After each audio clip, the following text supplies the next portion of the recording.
भारत और बांग्लादेश के बीच हाल ही के दिनों में जिस तरह का तनाव देखने को मिल रहा है, उसने पूरे दक्षिण एशिया में चिंता पैदा कर दी है।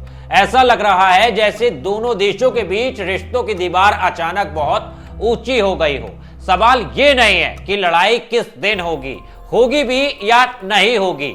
असली सवाल यह है कि यह माहौल बना कैसे, जिसमें आम लोगों के मन में भी एक दूसरे के लिए जहर भरता चला गया। भारत और बांग्लादेश का रिश्ता कोई साधारण पड़ोसी देशों जैसा नहीं रहा है। सन 1971 में जब बांग्लादेश पाकिस्तान से अलग होकर एक स्वतंत्र देश बना, तब भारत ने न सिर्फ सैन्य सहायता दी बल्कि राजनीतिक, कूटनीतिक और मानवीय स्तर पर भी बड़ा योगदान दिया था।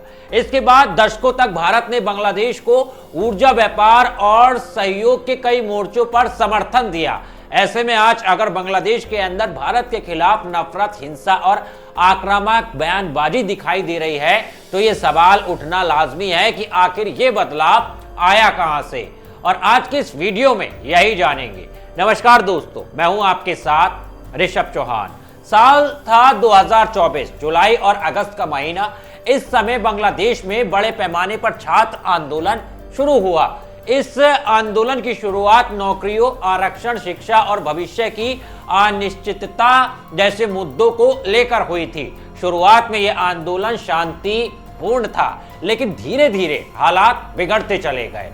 तत्कालीन प्रधानमंत्री शेख हसीना की सरकार पर आरोप लगे कि प्रदर्शन कर रहे छात्रों और युवाओं के खिलाफ अत्यधिक बल प्रयोग किया गया। कई रिपोर्ट्स में स्थानीय दावों के अनुसार इन घटनाओं में सैकड़ों नहीं बल्कि लगभग 1400 लोगों की जान चली गई और हजारों लोग घायल हुए। इन मौतों ने पूरे देश को हिला दिया। बांग्लादेश में गुस्सा, डर और अविश्वास का माहौल बन गया। यही वो समय था जब एक नया चेहरा सामने आया, उस्मान हादी को छात्र आंदोलन का नेता और आवाज बताया जाने लगा।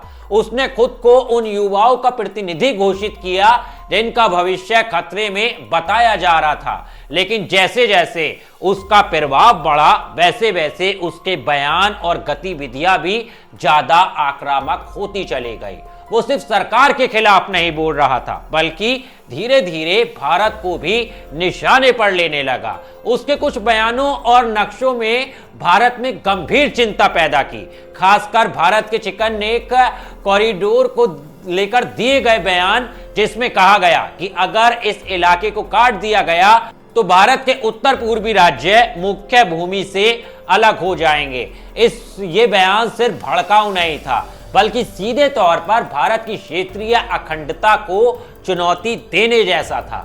उसी दौरान बांग्लादेश की राजनीति में एक बड़ा भूचाल आया। शेख हसीना पर आंदोलनकारियों पर कार्रवाई के आदेश देने के गंभीर आरोप लगे और दबाव इतना बढ़ गया कि उन्होंने प्रधानमंत्री पद छोड़ना पड़ा। हालात ऐसे बने कि उन्हें देश छोड़कर भारत में शरण लेनी पड़ी। भारत ने उन्हें मानवीय आधार पर रहने की अनुमति दी, लेकिन यहीं से बांग्लादेश में भारत के खिलाफ एक नया नैरेटिव गढ़ा जाने लगा। कहा गया कि भारत बांग्लादेश की राजनीति में दखल दे रहा है, एक पक्ष को बचा रहा है और दूसरे पक्ष को दबाने में भूमिका निभा रहा है। यह धारणा धीरे धीरे आम लोगों के बीच फैलती चली गई। इसी बीच उस्मान हादी की अचानक हत्या ने हालात को और विस्फोटक बना दिया। उसे कई गोलियां मारी गईं, जिसमें से एक गोली सिर में लगी।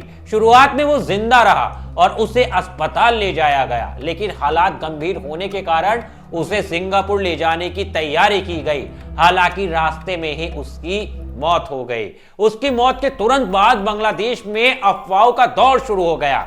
बिना किसी ठोस सबूत के ये कहा जाने लगा कि इसके पीछे भारत का हाथ है। ये बात सोशल मीडिया, भाषणों और सड़कों पर फैलने लगी। देखते ही देखते भारत विरोधी प्रदर्शन तेज हो गए।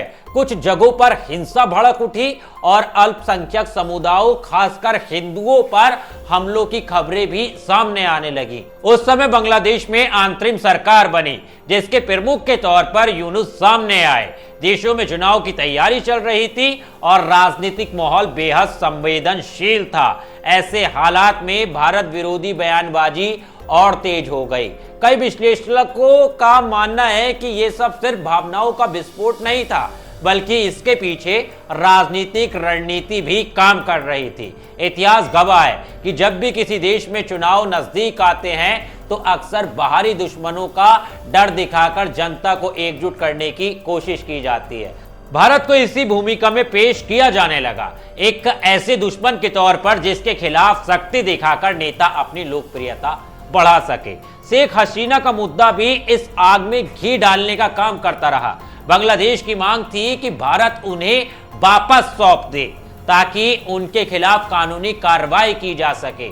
यहां तक कि उन्हें फांसी की सजा देने की बात भी कही गई। भारत ने साफ कहा कि वो अंतर्राष्ट्रीय नियमों और मानवीय मूल्यों के तहत पूरी जांच के बिना ऐसा नहीं कर सकता।